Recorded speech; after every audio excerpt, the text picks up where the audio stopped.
This wooden car project is just so interesting, but it's taking a while because there's so much else going on. I hope that will change now that the garlic's all harvested.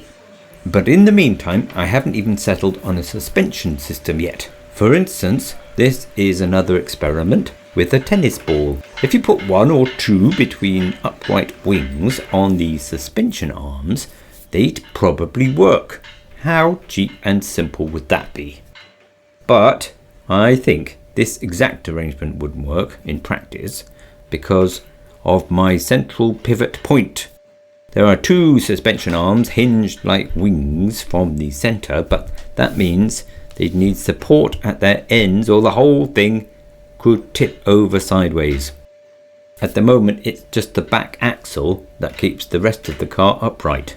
Definitely something to consider though if you were using two pivot points and you had some spare tennis balls. So I parked the tennis balls again, even though they make a fine catapult.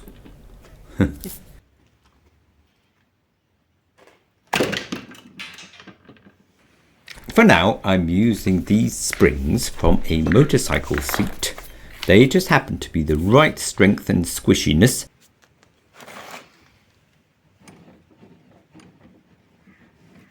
They'll do for now while I work on refining the steering system.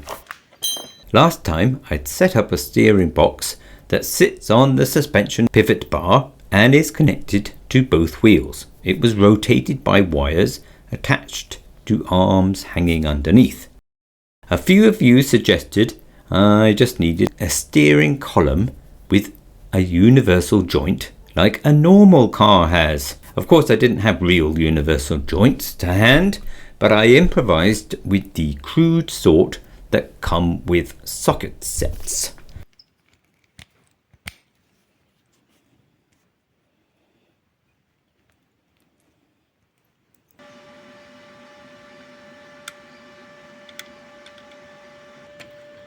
So I replaced the steering box pivot with something that could receive the socket.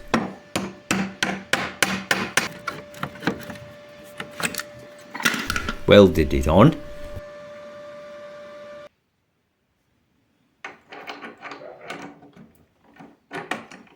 And set it up in a bearing of sorts. And as I suspected, it didn't work. This is because normally you wouldn't expect this sort of joint to be geared like this 1-to-1. Normally it would end in a cogwheel that engages the steering at perhaps 20-to-1. So it's much easier to turn the steering wheel. Now it could be less than 20-to-1 if you have power steering, which obviously we don't. But the challenge is made more complicated in this case by the fact that I can't just spin the steering wheel round and round to make a turn, because there will be levers and cables attached to the steering wheel for brakes and gears. So I have to be able to turn the road wheels all the way round from side to side, whilst only turning the steering wheel maybe 100 degrees, without power steering to help me. Now that's just something you couldn't do in a modern car because it's too heavy and the tyres are too wide.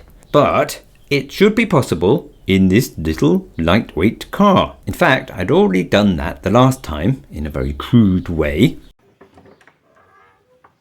The problem with that was that it needed a horizontal steering column to work properly, and when I changed that to a more slopey position, the mechanism just fouled up and wouldn't operate properly. So it's been very exciting. So I made myself a crude bobbin so I could try out bobbin steering, which by the way is brilliant.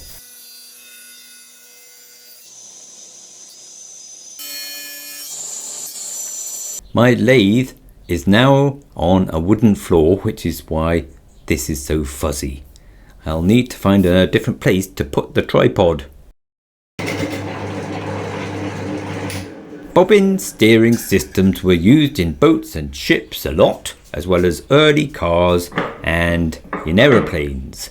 The point is that the diameter of the bobbin doesn't change as it's rotated, so the wires attached to it move at a constant rate, and your rudder moves evenly, or your wheels turn smoothly. The gearing is done by the diameter of the bobbin.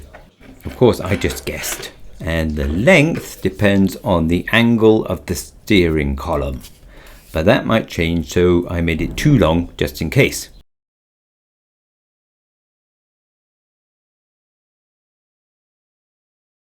At this point, I'm using a couple of pulley wheels on each side to guide the wires. So now I could have my slopey steering column and a really simple connecting system. And it all sort of worked, but because it was just cobbled together from previous versions, it was clunky and squeaky.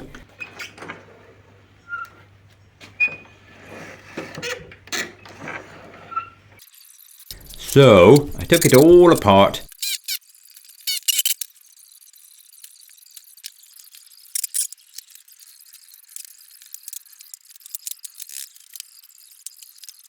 and rebuilt it with new parts, including the latest version of the suspension arms. These ones are a different shape slightly to give me more room in different places, and they're also made of thinner plywood.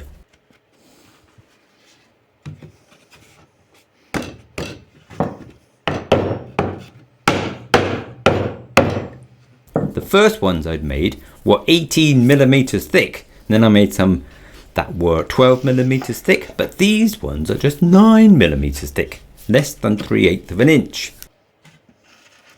Now this is good marine ply, but still it weighs very little, and they prove to be perfectly strong enough.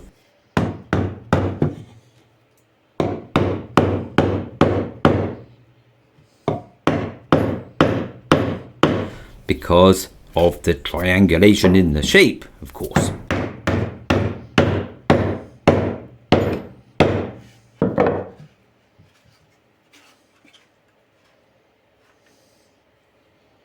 I also replaced these hacked together steering arms with some more shapely ones that I designed for 3mm steel and cut on the plasma cutter.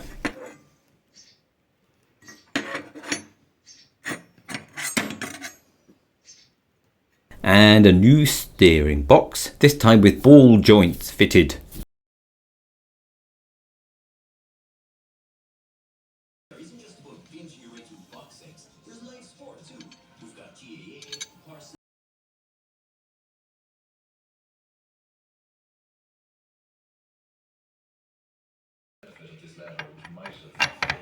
It took a couple of days to design and make the parts, but here it is, reassembled with pretty much a new front end.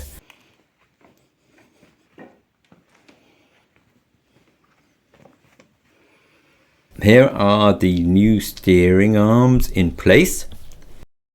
Wires from them go round a single pulley that is now tucked under the central spine out of the way. The wires cross over on the pulley and then go on up to the bobbin, which is now shorter and wider. It's wider, so I don't need to move the steering wheel as much, but I might change the connection point on the steering arm instead. We'll just have to see. I also changed the mounting for the springs. They now come off the front of the spine, so there's no need for sides to hold up the springs. Now, of course, the car will have sides eventually, but this way all options are still open for them.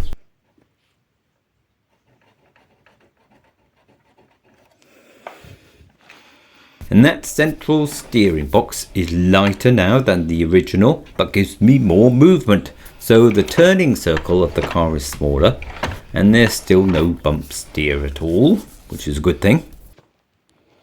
All in all, that front end is looking a whole lot tidier too. So a couple of days work, and I've managed to take around 5 kilos off the total weight so far.